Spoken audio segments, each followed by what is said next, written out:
Thank you very much. I'm Al Schmeiser. I am a patent trademark copyright attorney in this area. More importantly, I've worked with Sharon Slater and Family Watch for years and have been phenomenally impressed by the wonderful work that they do. Sharon asked if I'd take a little bit of time tonight to give you a little overview of what's happening at the UN. I think back to 1971 when, thank you.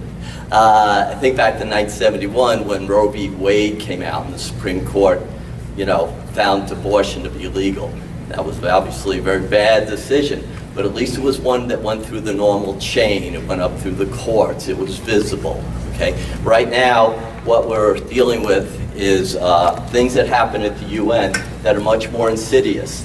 There's a battle going on for the hearts and minds of people and for our kids, our grandkids, and it's a tremendous danger.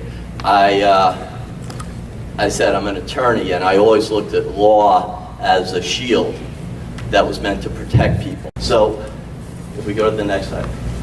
This is just to give you a little overview about how international policies impact U.S. laws.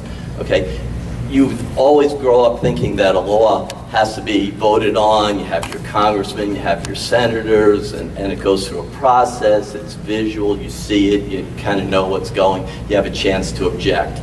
Okay, well, unfortunately, treaties can become adopted as U.S. laws when the Senate ratifies them.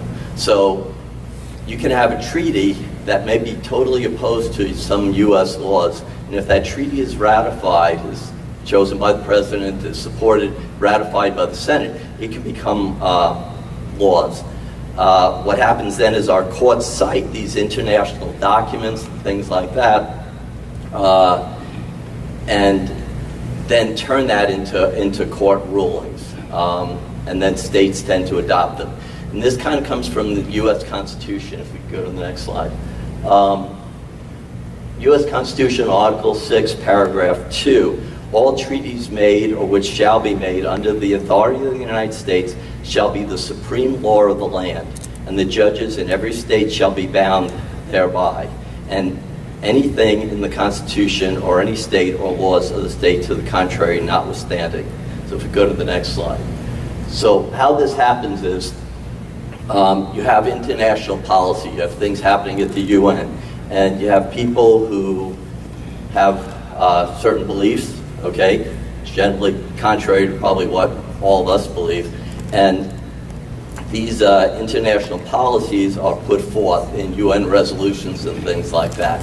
It's there where Family Watch has been, in many ways, most effective in fighting these against these various resolutions and policies of the UN in order to get in language that's pro-family, that supports our family, protects our children, our women, our way of life.